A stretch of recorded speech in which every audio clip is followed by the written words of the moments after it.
বৃহস্পতিবার Silchar medical college হাসপাতালে গিয়ে পাথারকান্দির নালুগাঁওয়ের মব লিঞ্চিংয়ে আহত ইসলাম উদ্দিন ও আমির উদ্দিন এবং কাটিগড়ার গণপিটুনির শিকার ইমরান হোসেনের শারীরিক অবস্থার খোঁজ নেন বিধায়ক আমিনুর রশিদ চৌধুরী। এ সময় তিনি আহতদের আর্থিক সহায়তা প্রদান করেন এবং পরিবারের সদস্যদের সঙ্গে কথা বলে প্রয়োজনীয় সহযোগিতার আশ্বাস দেন। পাশাপাশি হাসপাতালের অধ্যক্ষ ডাক্তার ভাস্কর গুপ্তের সঙ্গে সাক্ষাৎ করে উন্নত চিকিৎসা নিশ্চিত করার বিষয়েও আলোচনা করেন। বিধায়ক বলেন, আইন নিজের হাতে তুলে নেওয়ার প্রবণতা কোনোভাবেই মেনে নেওয়া যায় না। তিনি ঘটনার সঙ্গে জড়িত সকল অভিযুক্তকে দ্রুত গ্রেপ্তার করে দৃষ্টান্তমূলক শাস্তির দাবি জানান। এ সময় তার সঙ্গে ছিলেন কাছাড় জেলা কংগ্রেসের সভাপতি সজল আচার্য সহ করিমগঞ্জের একটি প্রতিনিধি দল। তিনজনকে দেখতে আইছিলাম, তো দেখিয়ে এখন করছি। আপনার একজনের এখনো এয়ারগানের যে গুলিগুলো এখনো বাইর করতে পারছেন না, দুজনেরই এয়ারগানের গুলি আছে।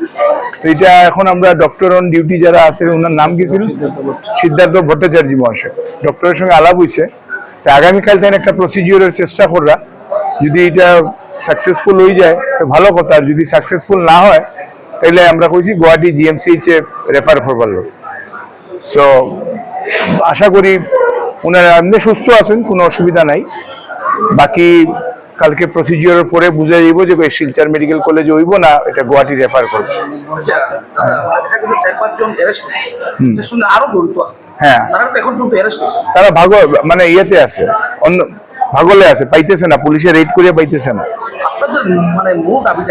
মূল দাবি কিচ্ছু নাই, মূল দাবি হইল একটা জঘন্য ঘটনা এবং এটা কঠোর শাস্তি দাবি করতেছি। যারা কালপিট আছে, মেইন কালপিটরা ধরা হয়েছে, বাকিরা এখনো ধরা হয়েছে না। এটা ধরার লগে ডিস্ট্রিক্ট অ্যাডমিনিস্ট্রেশন, পুলিশ অ্যাডমিনিস্ট্রেশন এটার উপরে যথেষ্টভাবে সক্রিয় ভূমিকা নিতেছে এবং আমি পুলিশ অ্যাডমিনিস্ট্রেশন, ডিস্ট্রিক্ট অ্যাডমিনিস্ট্রেশনকে ধন্যবাদ জানাই যে তারা সক্রিয়তার সহিত এই সিচুয়েশনটারে কন্ট্রোল করছে। এটা একটা সেন্সিটিভ ইস্যু। সো যেটাই হয়েছে ঘটনা, দুষ্কৃতিকারীদের কোনো ধর্ম হয় না, জাত হয় না, দল হয় না, তাদের পরিচয় হইল দুষ্কৃতিকারী। আজকে যারা করছে এরা কঠোর শাস্তি হইব এবং আমি উপরওয়ালার কাছে এটাই দোয়া করি যে ওরা সুস্থ হইয়া ঘরে ফিরিয়ে যাও, এটাই কামনা করি। আমরা সবাই আজকে দেখিয়ে গেছি এবং সাহায্য সহযোগিতা দেওয়ার দরকার আমি ব্যক্তিগতভাবে আমি যতটুকু পারছি সাহায্য করিয়া গেছি এবং আগামী দিনেও যদি কোনো সাহায্য সহযোগিতার উচ্চ চিকিৎসার কারণে দরকার হয় আমরা সাহায্য কর্মী প্রতিশ্রুতি দিয়ে গেছি। কাটিগড়া আমির এখানে আছে, আমি দেখিয়েছি। ওনারা অলরেডি, হ্যাঁ, ওনারা কাছাড়ে এটা কেস হয়েছে, আমার তারা এখন মেমোরেন্ডাম দিছে।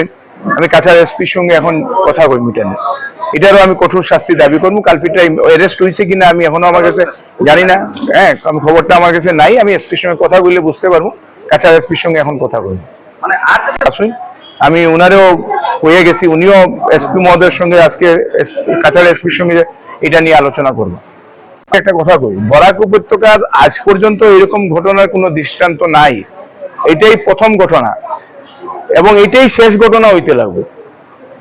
আমি এটাই আবেদন রাখি আর সবাই কাছে যে এটাই শেষ ঘটনা হইতে লাগবো। আর যদি এটা শেষ ঘটনা না হয় তাহলে আমরা আলোচনার মাধ্যমে চিন্তাধারা করবো কিভাবে এইগুলো শেষ করা যায়।